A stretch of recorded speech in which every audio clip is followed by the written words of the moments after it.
Right, as you can see, I've disappeared down a branding black hole. Top tips. I've got cooking ones, t-shirt for every occasion. And it's my favourite hat too, so I thought Bertie could do anything on it. Anyway, here we go. Here we go. Here we go. Here we go.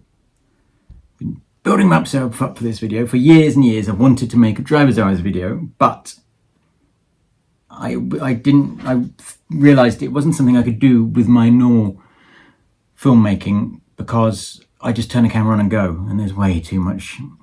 So I put it off because I didn't think I'd enjoy it, writing it and stuff. But last night, and over the past couple of nights, I sat down and I wrote one about driver's hours and one about axle weights and stuff. And do you know what? It was fucking brilliant. I loved it, writing it. So that's good, isn't it? So now I'm going to try and convey the legal world to you. It's 6 pages long. What I'm going to do, or what I will have done, if you're watching this, is in the description below, I'm going to put times for all the different things. So you don't have to because I've got a feeling this video is going to be well over half an hour. But so you'll be able to see where the bit you want clarifying is and jump straight through it, because you don't want to have to drag through 25 minutes all the time, half an hour.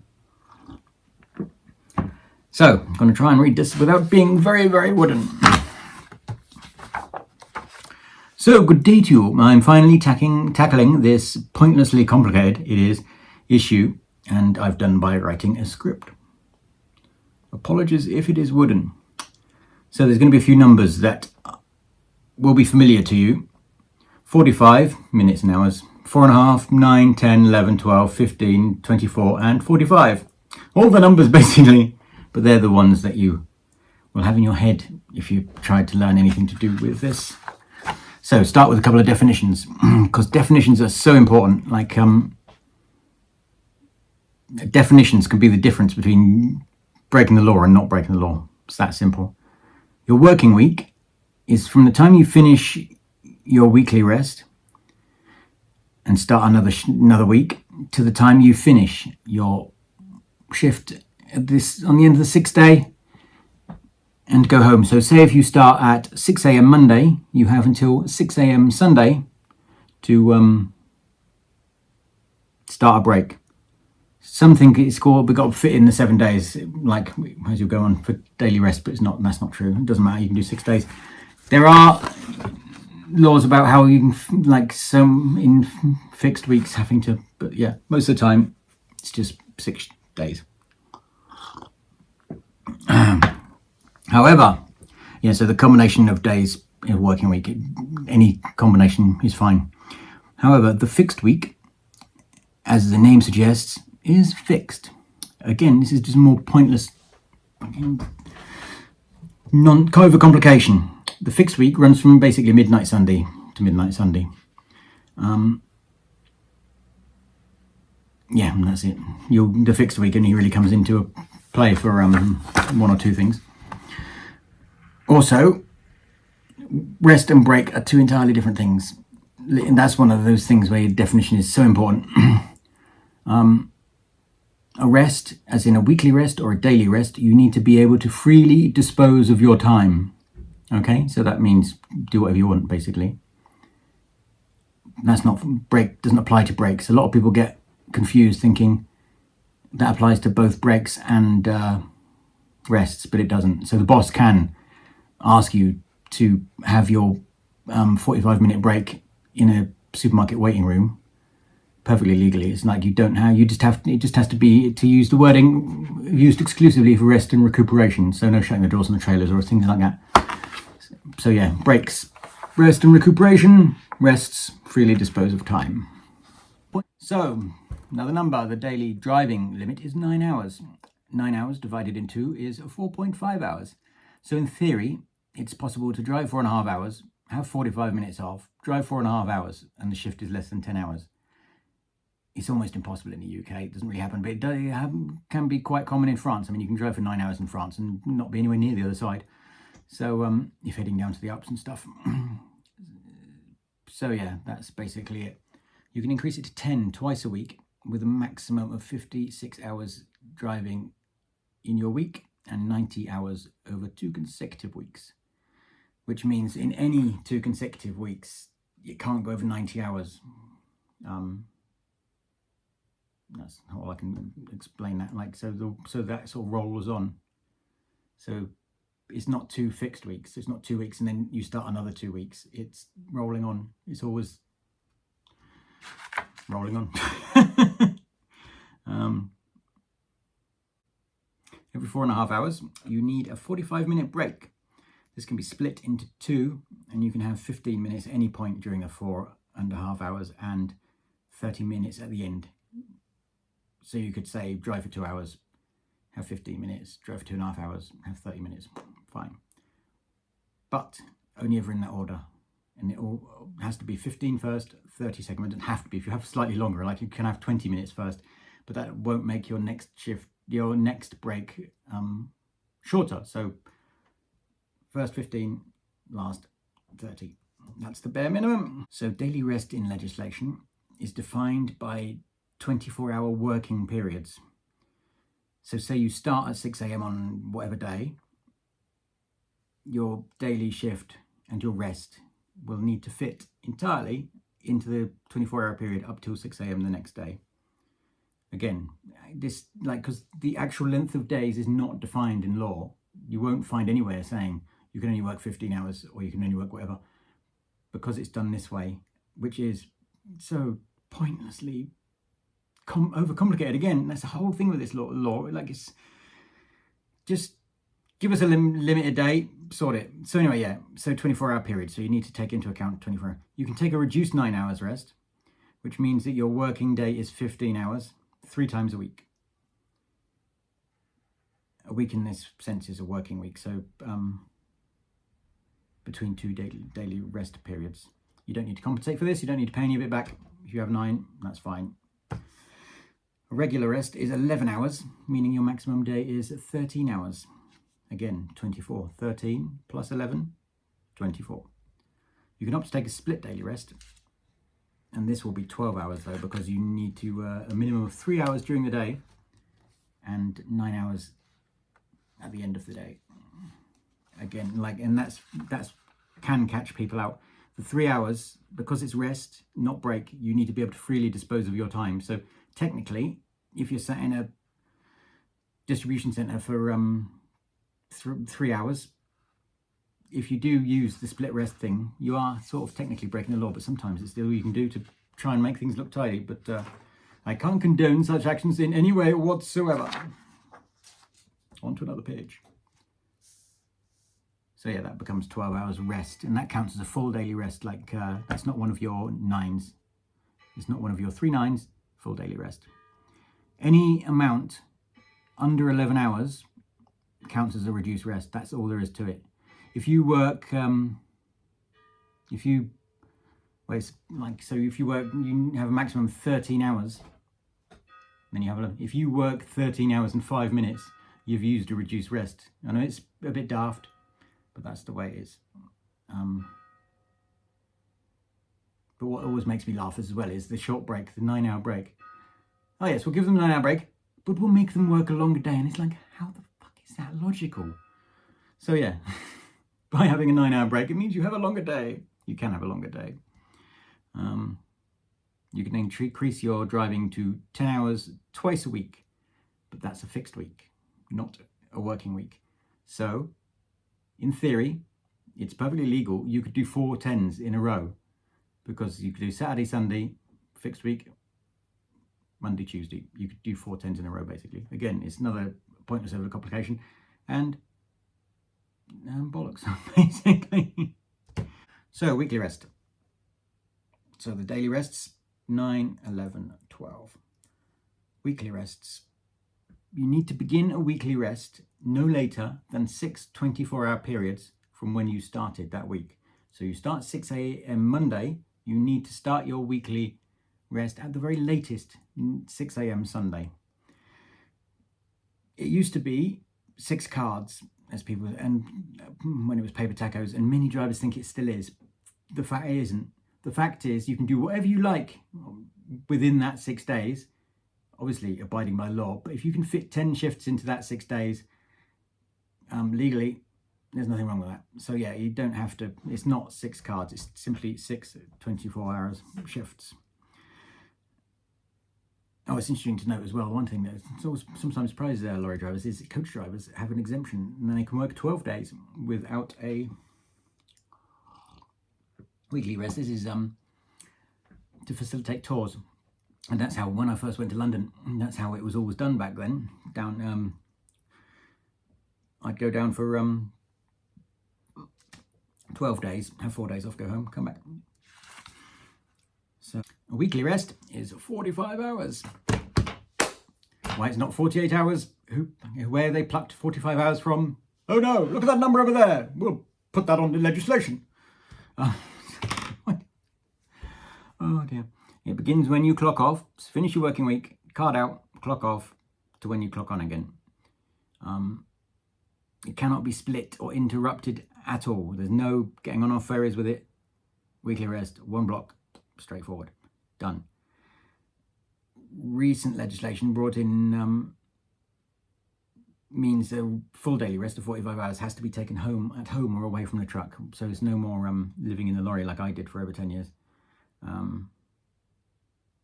Long gone. Although I imagine a lot of people ignore this. But I do not condone that. But you can reduce your weekly rest every other week to 24 hours. And you can spend that in the truck. But, unlike nines, this reduction needs to be compensated for by the end of the 3rd week. But only the hours you've reduced. So if you've reduced to, say, 39 hours, you have 6 hours to pay back. If you reduce the full 21 hours, 24-hour rest, you need to pay 21 hours back. And you can attach the compensation by the end of the 3rd week to a daily rest or a weekly rest, but you can't take it in bits and pieces. You have to take the full shift, So if you reduced by 21 hours, you need to pay back 21 hours in one hit by the end of week 3. But for a lot of people, it's not really relevant so much because a lot of companies now will have everything planned and sorted out and they'll know what they're doing. I know some don't, but there's no need I wouldn't get too stressed over stuff like that if you're a new driver and stuff. So ferries and daily rests. It is possible to split a regular daily rest into sections to facilitate getting on and off ferries. You can interrupt your daily rest no more than twice for a total of 1 hour. So if you spend 15 minutes getting on the ferry, you've got 45 minutes to get off the ferry and parked up. And it's not like just driving, it just involves anything to do with getting on off the ferry. So like customs, you just need to keep everything within that 1 hour. And a split ferry rest will count as a regular daily rest. But you don't actually have to have 2 movements. You can have 1 movement, get on the ferry, and you finish your daily rest on the ferry, and so on and so forth. But you can have 2 movements, maximum of an hour interruption for both movements. Procedure, because a lot of people don't really know this, especially if you're new, is once you get to the ferry and check in, go onto your lane and end country. Just end a shift as you normally would. Don't pull a card out. That's something that people talk about a lot. A lot of people pull their card out at the end of every day, which is fine. It's nothing, no right and wrong way to do it. But I leave my card in the head permanently, basically, when I'm away. And especially nowadays, because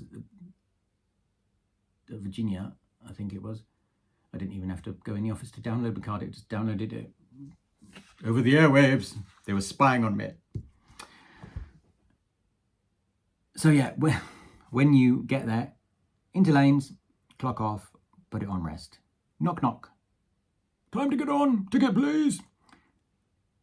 You go in through the menu. Ferry, train. There's a very little train. Press that. Get on the boat and put back on rest. Go upstairs, have some dinner, maybe see a show, and and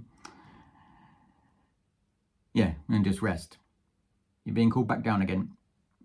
Back down, get in the lorry, put ferry train option again, get off the ferry. Yes, and park up. And so you've, in total, no longer than 1 hour's movements. If there are major problems, if like you're trying to get out of Portsmouth Harbour, which is the worst port in Europe, where you can easily use an hour just getting off the fucking thing. It's don't be too scared by any infringements. Like if you're gonna have an infringement, like with Ferry Rest, like it's nothing you can do about it. So no point worrying it. Just do a printout straight away and write it down and sign it. You can only use Ferry Rest when you have a bunk or a couchette, which in legislation says, which I have no idea what those is, like a couch bed, I suppose. So that means the Woolwich Ferry is sadly not possible to use. Also, it's Dover Calais, and the train can't technically use it on that either. Yes, also worth noting as well, if you expect to need the full hour's movements, your working day can only be a maximum of 12 hours, because as with any other rest, it all needs to fit in that 24-hour period. So you need the hour that normally would have been on your day to use during the night. And now, as if that wasn't complicated enough, we have the working time directive, which is, as far as lorry drivers go, an absolute pile of bullshit. Basically, your average week mustn't exceed 48 hours over normally a 17-week period, which is like rolling. So the average over your rolling 17-week period can only be 48 hours. You can go up to 60 one week, but overall it needs to be 48 hours. However, periods of availability popped up, which were basically brought in as a stupid opt-out for the transport industry, and so drivers could do as long a day as they ever did and not change at all. It was a cop-out. POA is a total cop-out. They bring in legislation maximum week, and then they bring in a bit of legislation to allow you to work as long as you ever have. It's just stupid. POA technically needs to be known in advance, and it needs to know how long it is. How the authorities would check that, I have no idea. So if you're set in a distribution centre, you're not going to know in advance how long it's going to be, but you may have to book it down as POA. Not technically strictly legal, but it's necessary. So yeah, that whole nonsense. You must know how long, and you must know about it in advance. And it's like, yeah. So they just bring in this bullshit. Basically, it allows companies and drivers to ignore your 4 hours sitting at Iceland Swindon, as it supposedly doesn't count as working. Yes, because sitting in a waiting room in a place you don't like is absolutely a wonderful holiday.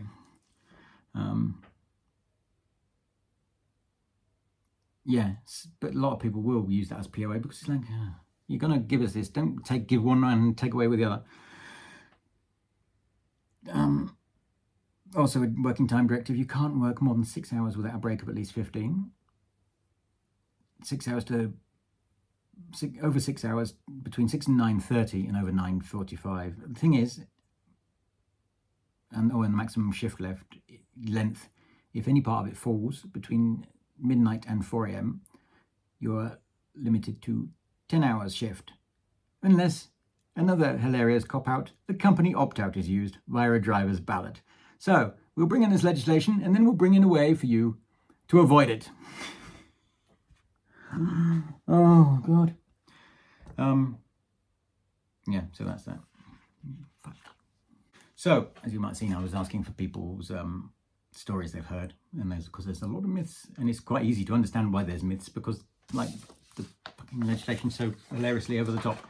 So yeah, there's a lot of myths, and some of them are so funny, including the granddaddy of all hours myths, which I will mention at the end. So yeah, the 6 cards, not applicable. 6 24-hour periods. Look at me reading.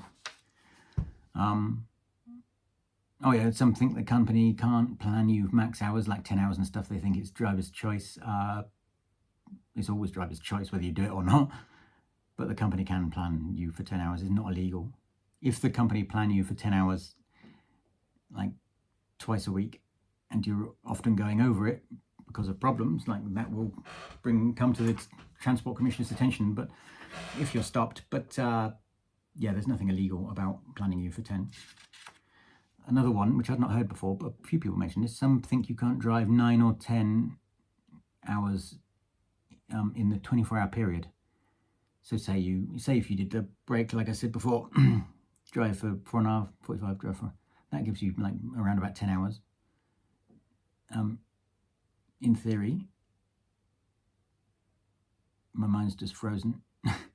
Oh yeah, 10 hours in 19 hours with your break. That means you could technically drive another 4, 5, 6 hours within that 24-hour period, and you can. It's not illegal. There is no.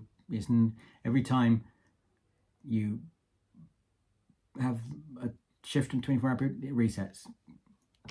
That doesn't apply to the one before, unless it's an increase. So when you start a new shift, it's a new 24-hour period.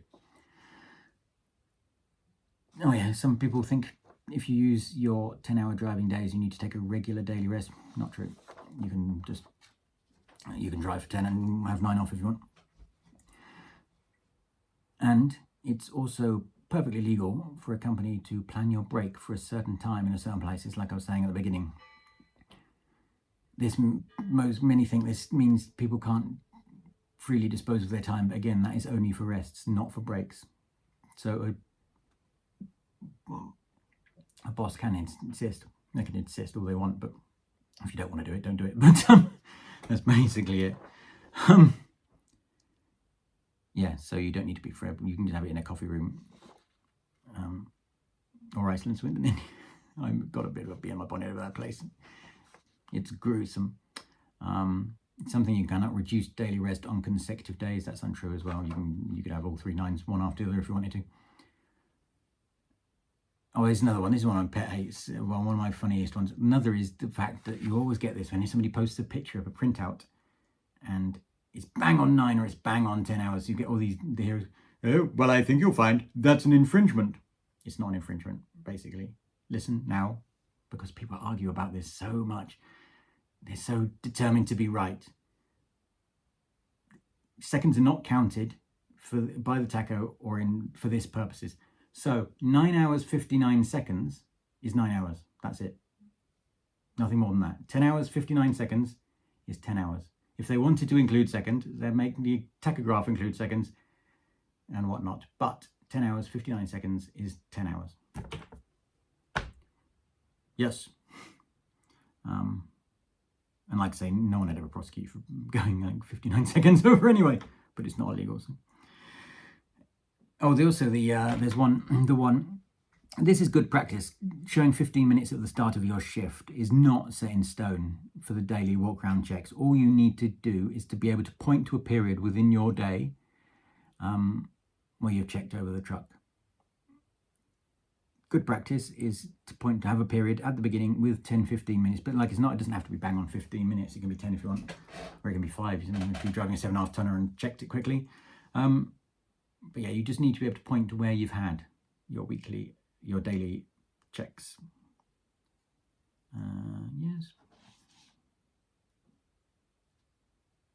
Oh, isn't the one? This is a good one. I like this. Some think you cannot take your break in the driving seat, which is absolute nonsense. You can spend it where you like. Some say, as I mentioned before, a break taken in a waiting room isn't a break. As long as you aren't working and it's used exclusively for rest and recuperation, which drinking coffee is for these purposes defined as rest and recuperation, fine. Like you, probably, I don't think 45 minutes in a skanky waiting room is particularly restful, but it's just the way it is. And and you can. There is nowhere specifically mentioned about where you should sit in the lorry when on break. Oh, another one. This is a classic one as well. Seen this a couple of times recently. Some reckon you can't take a break on the bay while being unloaded. I've heard people justify this nonsense, and this is like I've heard this I think about 3 times now.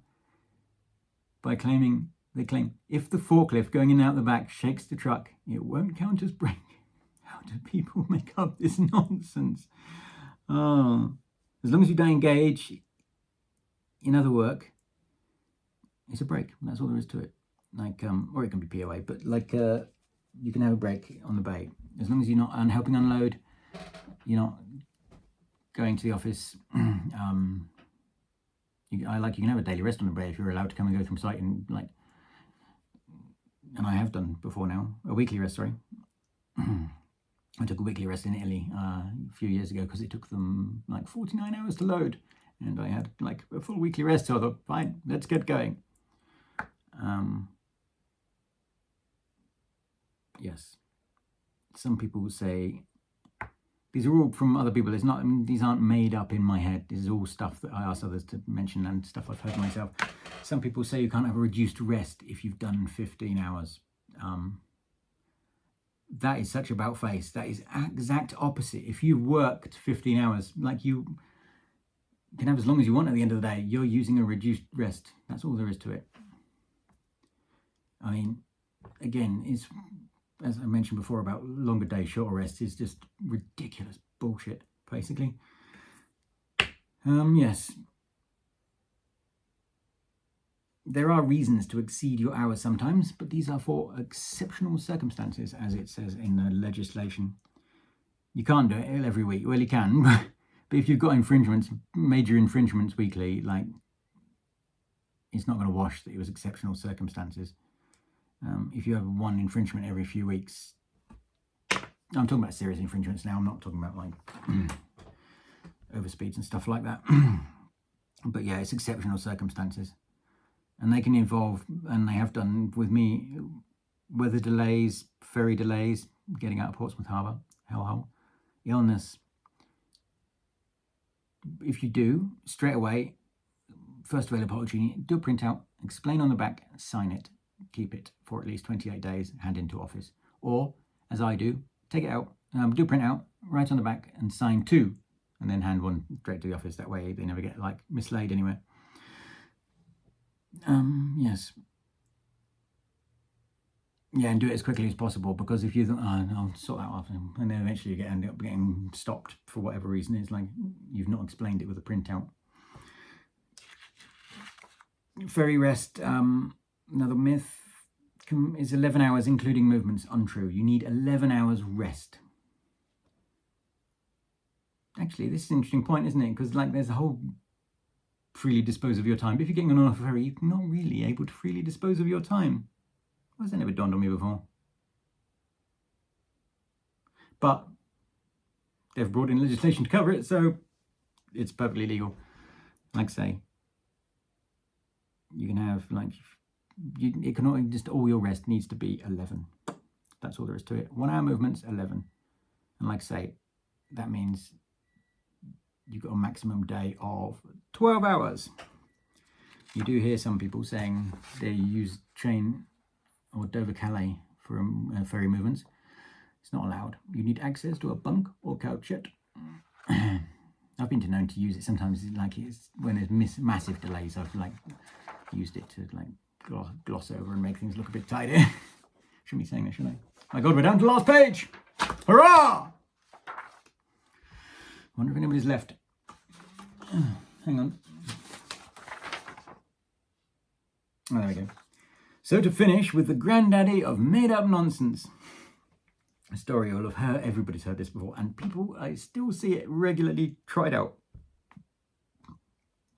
And it involves pink chalk.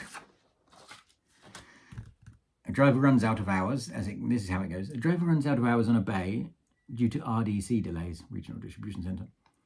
The office at the distribution centre tell him he must move off the bay. An argument ensues. It'd be quite good to do this one, like act it out, wouldn't it? Like, act out these two little scenes. I might do that. That sounds quite fun. Argument ensues. Driver calls police. The driver explains the situation to the policeman, and the policeman is very understanding and takes the driver's side.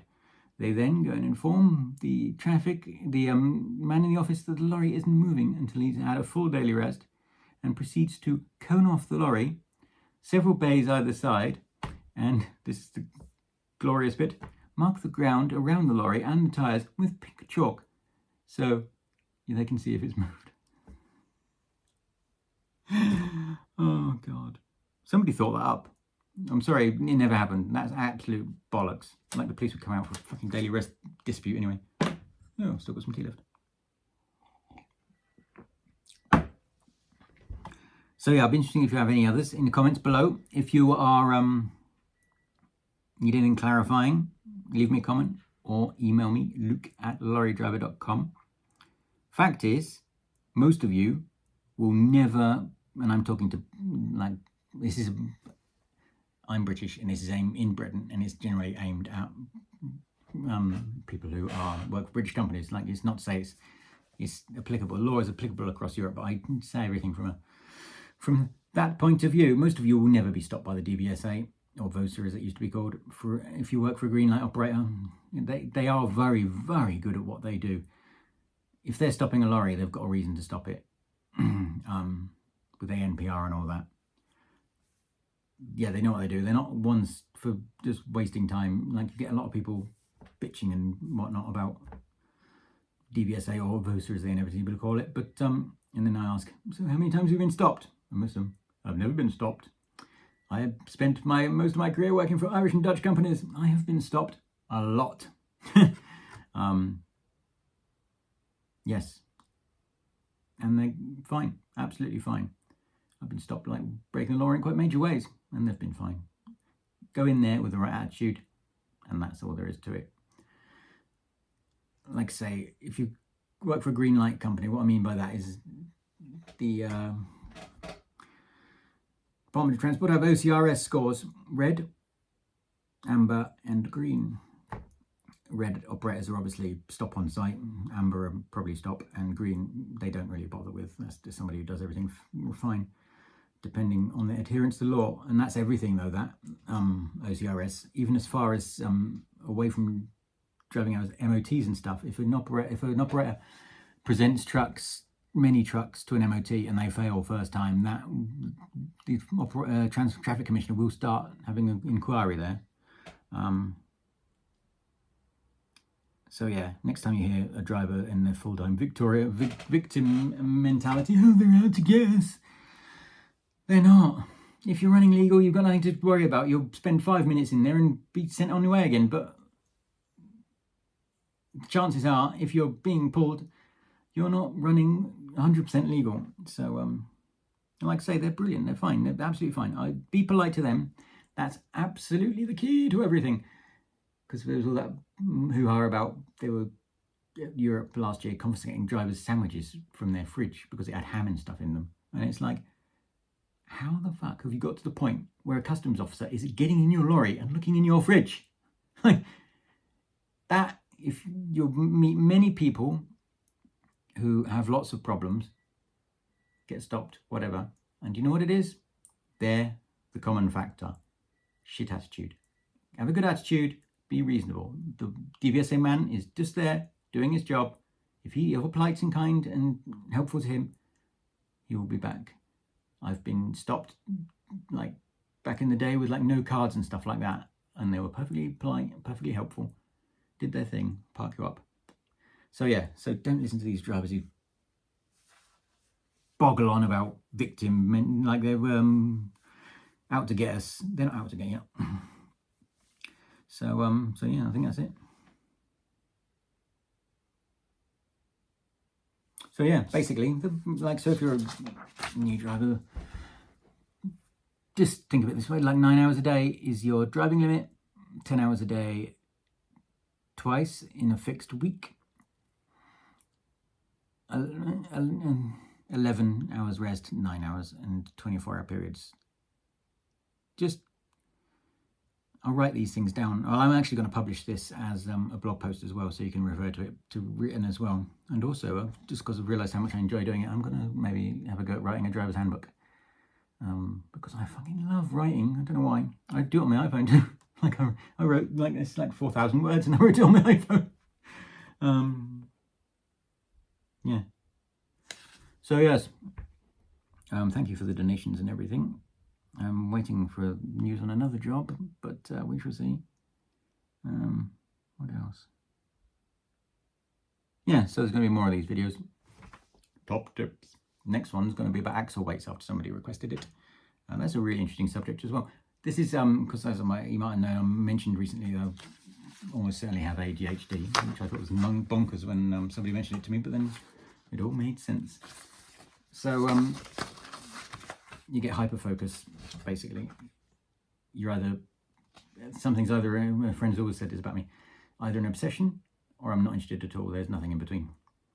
And for some weird, freaky reason, I knew the law inside out before I could even drive a lorry, because I just really enjoy reading legislation and working it out, and like, it's actually fairly easy to understand, as well as easy as it could be to understand. So yes, thank you for watching, and I shall see you next time. Good day. Just to add this little bit at the end, I meant to do this previously. You're very unlikely to come across an analog tachograph these days.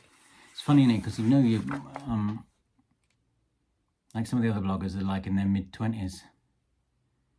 Because in my head, I'm in my mid-20s. But they wouldn't have any idea about manual analog tachographs, will they? Because they're so much younger. So it made me feel a little bit old. So yeah, you're probably very unlikely to come across one. I'll do a little picture here. Most common was just open it up. Or Mercedes had the ones you like slide in like a CD. Fairly self-explanatory. You fill in the middle, name, start miles, end miles, registration, date.